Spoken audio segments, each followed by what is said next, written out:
Caveta merupakan sebuah perusahaan yang bergerak di bidang industri kreatif terutama di bidang undangan, packaging, branding, dowry box, mahar, dan lainnya. Hasil desain dan art style yang dimiliki oleh Caveta sangatlah unik, sehingga banyak yang menyukainya. Bahkan peminatnya bukan hanya di dalam negeri saja, tapi udah sampai ke luar negeri. Keberhasilan Caveta ini tidaklah luput dari usaha pemiliknya yang bernama Dani Maulana. Baiklah, sekiranya bagaimana cara Bapak membangun usaha Caveta ini? Ya, jadi ceritanya gini.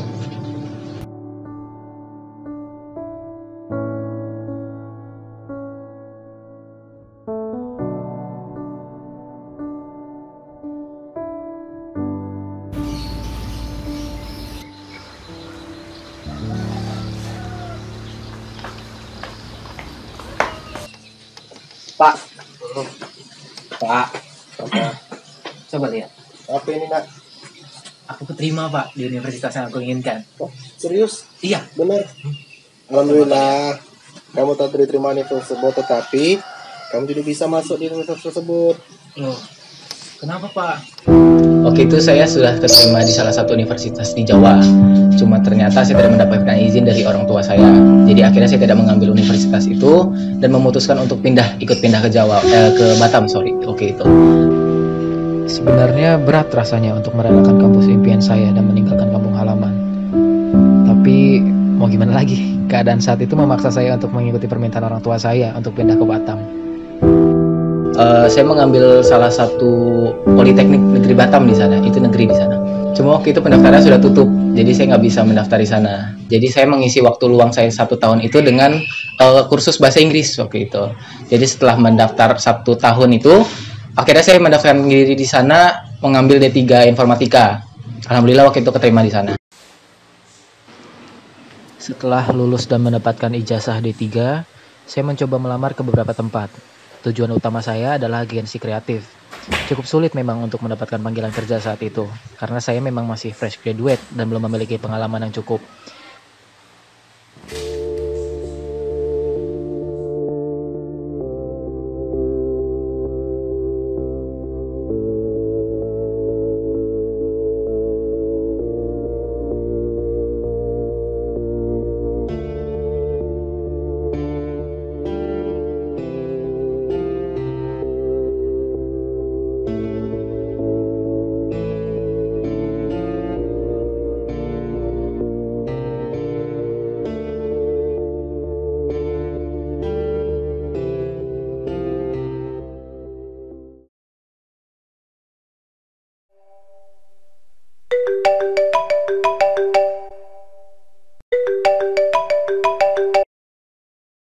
Jadi saat itu saya sempat menganggur beberapa bulan sampai akhirnya mendapatkan panggilan di salah satu agensi kreatif lokal. Salah satu perusahaan agensi itu, saya keterima di sana dan mulai bekerja waktu itu di sana.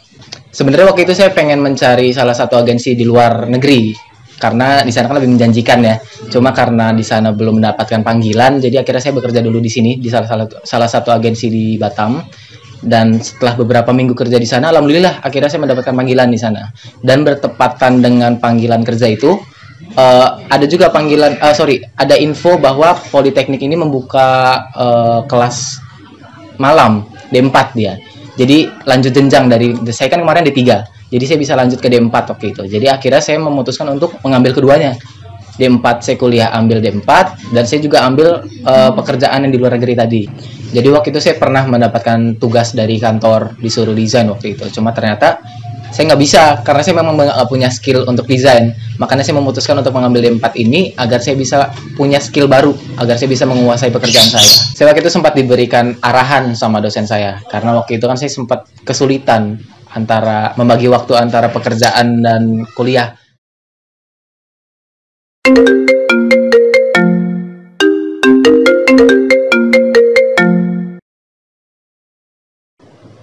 Halo Pak. Halo Dani. Iya Pak. Ke ini project web dari Sony kemarin. Udah gimana kabarnya? Udah dekat deadline nih. Iya Pak, lagi saya kerjain nih Pak. Aduh, deadline-nya besok loh. Tadi kalian sudah ngubungin saya. Mereka nanya ini progresnya gimana. Iya Pak, Saya usahakan Pak ya, selesai hari ini insya Allah.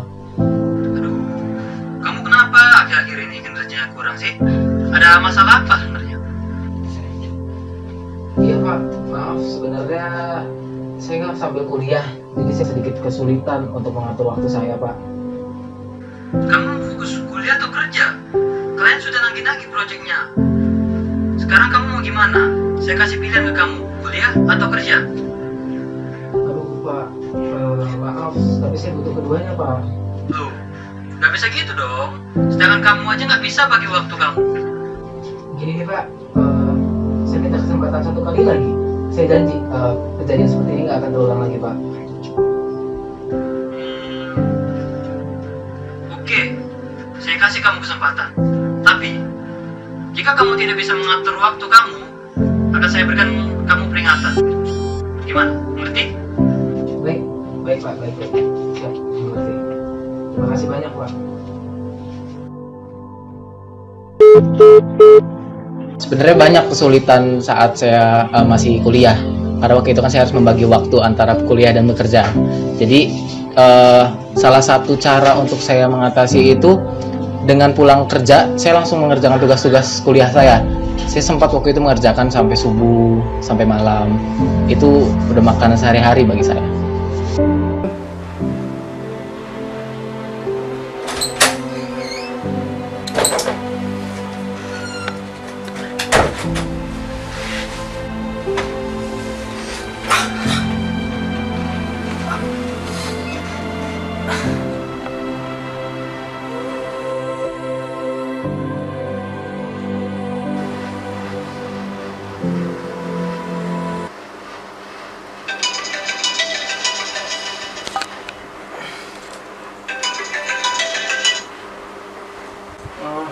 Halo ya, kabar tugas gimana ya? Tugas yang mana ya? Tugas yang kelompok itu. Deadline bentar lagi loh. Iya. Aku udah pengen ngerjain kok. Udah pengen selesai. Nanti aku infoin kalau udah selesai ya. Oke, secepatnya ya, soalnya deadline bentar lagi nih. Iya. Antara besok atau lusa nih. Oke. Enggak nanti nilai kita hancur. Oke. Oke, makasih ya. Terima kasih.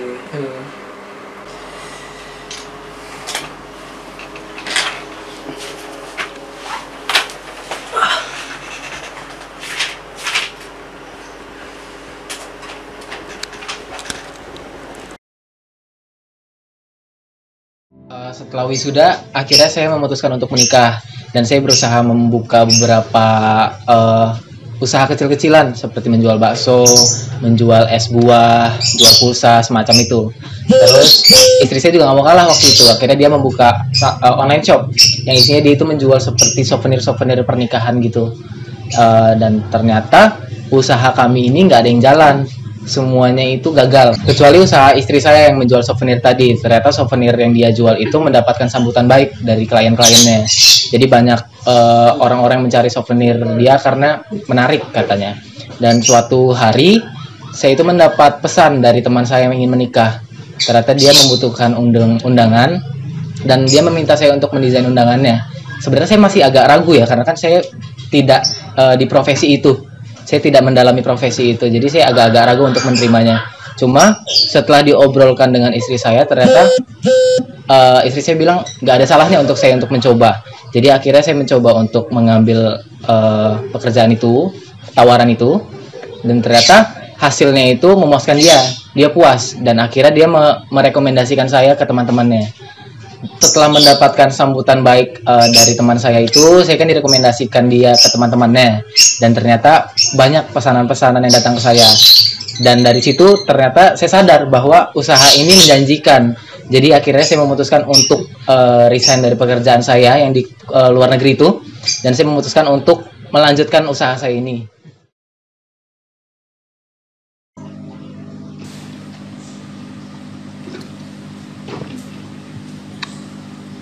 Dek. Ya mas, ada apa? Sini deh. Mas mau ngomong deh. Dia mau ngomongin apa mas? Gini, Mas kan waktu itu kan dapat orderan desain. Ingat nggak? Ingat yang desain undangan itu kan? Mas ini kepikiran gimana ya kalau Mas buka jasa desain gitu, kayak undangan-undangan gitu. Mas serius? Ya, Mas serius. Oh iya, satu lagi deh. Kayaknya Mas mau resign aja deh. Ya udah, apapun keputusan Mas, ada yang ikut aja sih. Sebenarnya saya agak ragu ya waktu itu karena namanya undangan pernikahan itu kan tidak setiap hari. Cuma dengan tekad kuat saya, akhirnya saya berusaha untuk menguatkan diri saya. Saya menghadap ke bos saya dan saya meminta untuk resign. Saya sempat ditahan oleh dia.